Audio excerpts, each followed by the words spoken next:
In the celestial court of the cosmos, the Thousand-Eon dragon Xylos was dying, and an entire universe held its breath. Emperors of star-forged dynasties, sorcerers who wove the very fabric of reality, and beings of pure incandescent energy stood ready. They'd gathered from every corner of existence, a silent, expectant assembly of power. Each one believed their strength, their wisdom, or their influence made them the rightful heir to the dragon's final monumental gift. The air crackled with unspoken ambition. But when the Ancient One's voices sound like galaxies grinding to a halt code across the stars, it wasn't a king or a god he named. It was a human, a janitor. The proclamation fell into the profound silence. A single, incomprehensible stone dropped into the vast ocean of the cosmos. And as the ripples of shock began their journey to every known world, everyone had the same questions. Who was this mortal, and why, in its final moments, had the universe's oldest creature chosen the most insignificant of them all? The confusion was immediate, a psychic roar that ripped through the court. Beings whose forms defied mortal description turned their myriad eyes and senses on one another.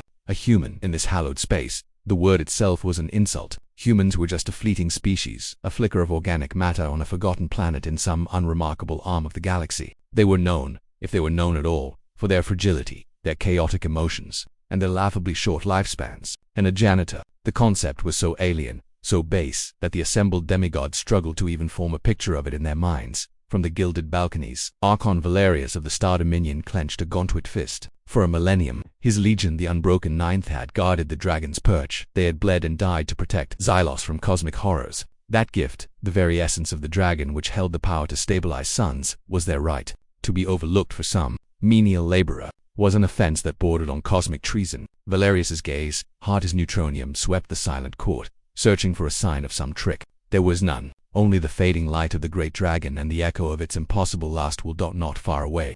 The Empyrean Order convened in a shimmer of psionic energy. Their matriarch, a being of pure thought who had communed with Xylos for centuries, felt the choice like a physical blow. They were the keepers of cosmic law. They understood the power of a true name better than anyone. A name wasn't just a label. It was the key to a being's soul. For Xylos to entrust his name, his very self, to an outsider was to forsake eons of tradition. It suggested a secret they had failed to calculate, and that failure was more terrifying than any threat. Their collective consciousness immediately spread like a net across the void. They would find this human. They would dissect his history, his soul, his every fleeting thought, and they would understand why. The universe could not be allowed to pivot on an unknown, while the titans of the cosmos raged and plotted. Their fury was a distant storm, unheard and unfelt in the quiet corners of the galaxy. They searched for a hidden king, a mage masquerading as a commoner. They simply couldn't conceive that the man they were looking for was, at that very moment, just trying to get a stubborn scuff mark off a corridor floor. The universe is vast, and its most powerful inhabitants had long forgotten that its greatest secrets are often held not in the hearts of stars, but in the quietest of its rooms.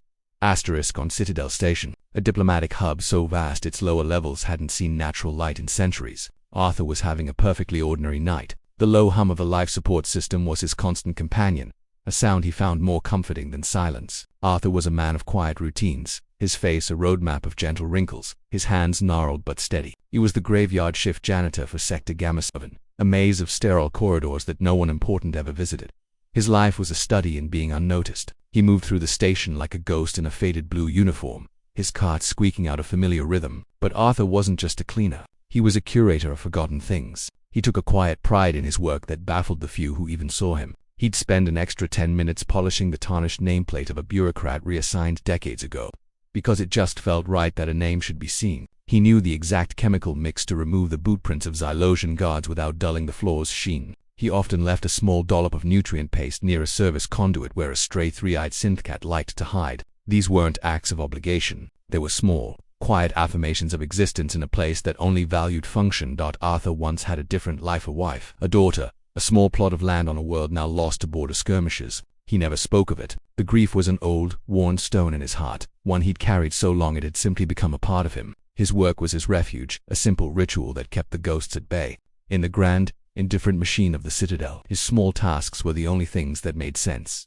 News of the great dragon's passing played on a public screen near the sanitation depot. Arthur paused his mopping to watch. He saw the grand images of the celestial court, the flashes of light representing beings of immense power. He heard the anchor's grave voice speak of a universe in mourning and a mysterious final gift. He just shook his head with a small, weary sigh. The troubles of the big folk, he murmured to his squeaking cart. He felt a distant sadness, the way you feel about a historical event. It had nothing to do with him. He had floors to clean. He switched off the broadcast. a universe away from knowing that the single greatest event in cosmic history had just converged on his small, unassuming life. He picked up his mop, utterly oblivious that armies were scouring the stars for the name on his faded uniform patch. Arthur. The search was a monument to futility. The Star Dominion deployed entire fleets, running scans on every registered human in the galaxy. The Empyrean Order cast nets of consciousness, sifting through the dreams of trillions. They found nothing. The name of the universe's oldest dragon wasn't hidden in the mind of a hero or a scholar. It simply wasn't there. Archon Valerius grew impatient. The dragon's light was dimming. His rivals were whispering. His methods grew more brutal, but they were looking for a mountain, and the answer was a single grain of sand.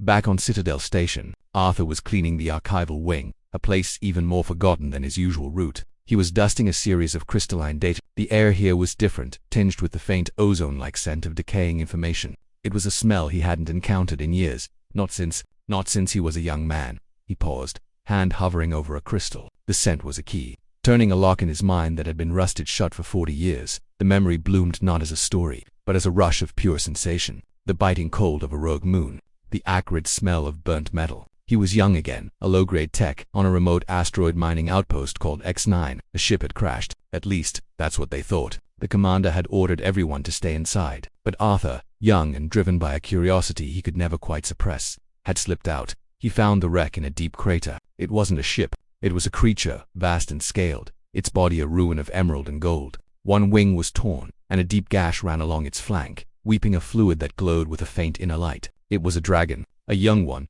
he realized now, though even then it had seemed as large as a mountain. Around the crater were signs of a battle. It had been wounded and pursued. Fear was a cold knot in his stomach, but something else moved him more: empathy. The creature was heaving, its breaths ragged, its great molten gold eyes were glazed with pain. It was dying.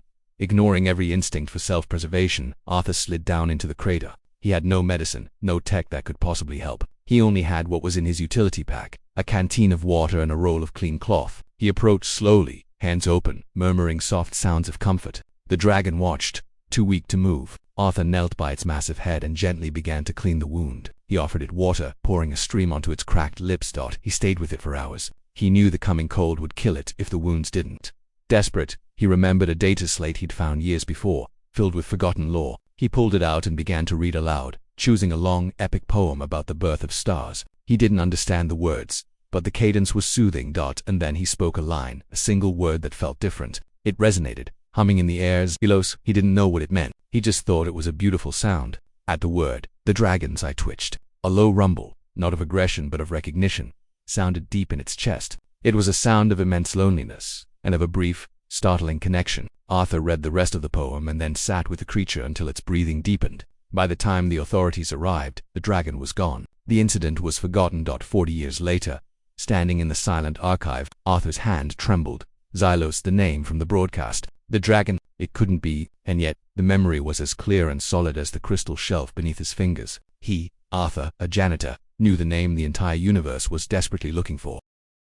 The realization didn't bring triumph. It brought a tidal wave of pure, unadulterated terror. Arthur's heart hammered against his ribs. He looked at his reflection in the polished floor, a stooped old man in a worn uniform. Him, the chosen one. The idea was so preposterous it was almost funny. He was a man who unclogged waste chutes. The beings searching for him could unmake galaxies. What could they possibly want with him? He had to tell someone. The secret was a crushing weight. His first attempt was a miserable failure. He found a junior security officer on patrol, a young woman with a stern face. Stammering, Arthur tried to explain. "Excuse me, miss, about the dragon. On the news. I think I know the name." The officer gave him a look that could have curdled milk, a perfect blend of pity and profound irritation. "Go sleep it off, old-timer," she said, not unkindly. "Too much recycled air can make you loopy." She walked away, leaving Arthur feeling smaller and more invisible than ever. He was just a janitor. No one would ever believe him. His word was worth less than the dust he swept away. Despair set in. Maybe it was better this way. Forget the memory. Go back to his quiet life. But the image of the wounded dragon, its eye filled with a pain that transcended species, wouldn't leave him. He had offered it a small kindness. Across 40 years and unimaginable distances, the dragon had remembered. He owed it this. He couldn't let its final wish go unanswered just because he was afraid. Then, the news grew dire. The dragon's light was a mere flicker. Archon Valerius made a proclamation if the heir didn't show up soon.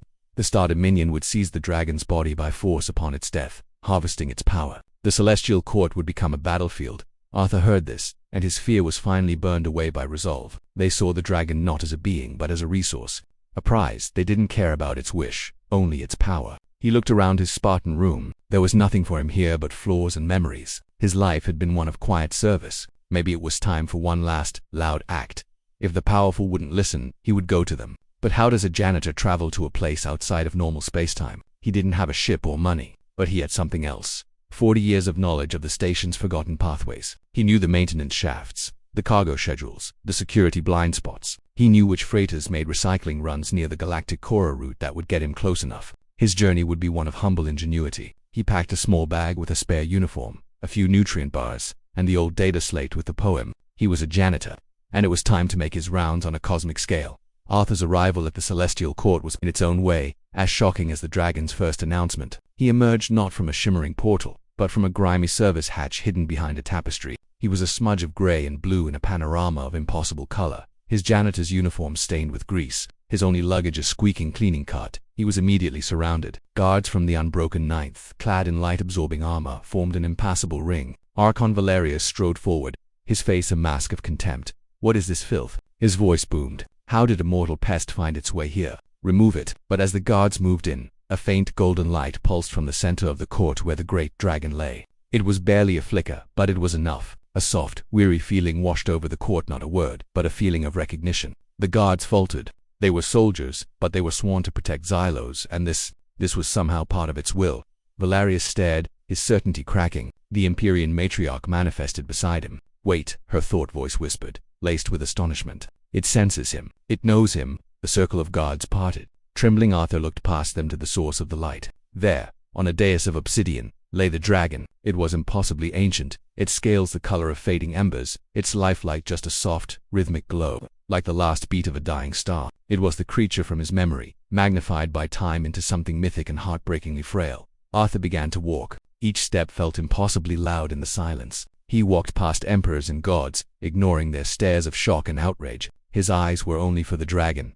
He reached the dais. He was a speck of dust at the foot of a mountain. But he didn't feel fear he just felt the simple, aching pang of seeing a friend in pain. He reached out a trembling hand, not to claim a prize, but to offer comfort, and laid his palm gently on the dragon's massive snout. The scales were cool and worn, like ancient stone.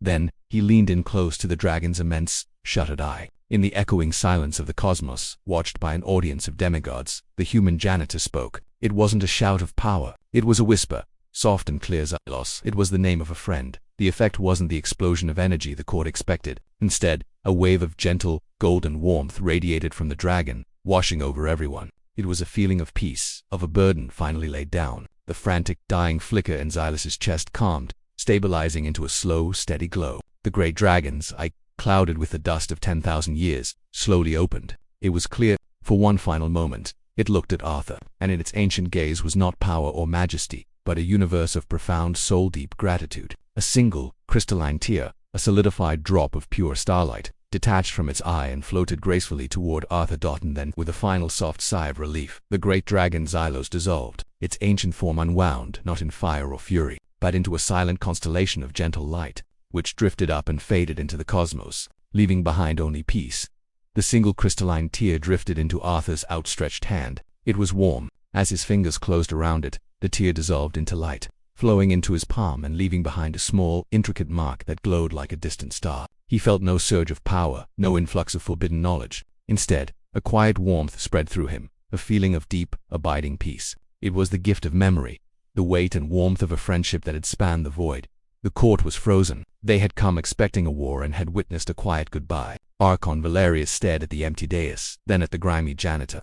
And for the first time in his long, violent life, he didn't understand what he was seeing. He saw no weapon, no asset to be claimed. He saw only an old man who had offered comfort. The logic of power, of conquest and dominion, had failed completely. Arthur's life was changed, but not in the way anyone had predicted. He wasn't crowned an emperor or granted a seat on any cosmic council. He was still Arthur, but he wasn't invisible anymore. As he turned to leave, the assembled gods and sorcerers and kings parted for him. They didn't bow, but they nodded in a gesture of profound, bewildered respect. He was the keeper of the name, the inheritor not of a throne, but of a friendship that had humbled the most powerful beings in existence. He returned to Citadel Station. He went back to his rounds, to the familiar hum and the scent of cleaning solvents. But everything was different.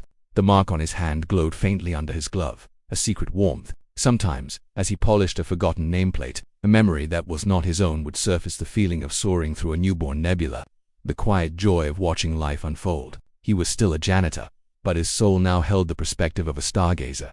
The universe had learned a lesson that day. Power wasn't in armies, and magic wasn't in spells. The greatest force in all of creation had been a simple, unnoticed act of compassion. A young man offering water to a wounded creature in the dark. The universe had sought a successor to its greatest power, and the wisest of them all had shown them that true strength isn't found in a fist, but in an open hand. This story is a reminder that the most significant acts are often the ones no one sees, and that empathy is its own kind of magic, more powerful than any incantation. If you believe stories like this matter, consider subscribing for more tales from across the cosmos. Let us know in the comments, what small act of kindness have you seen that made a world of difference? In the end, the dragon's final gift wasn't its power. It was a lesson for a universe obsessed with strength. The assembled powers had seen the value of a thing only in how it could be owned or used. Xylos, who had seen empires rise from dust and return to it, knew better. He knew that the only thing that truly endures, the only force that can soothe a dying soul, is a genuine connection. The janitor's inheritance wasn't cosmic might,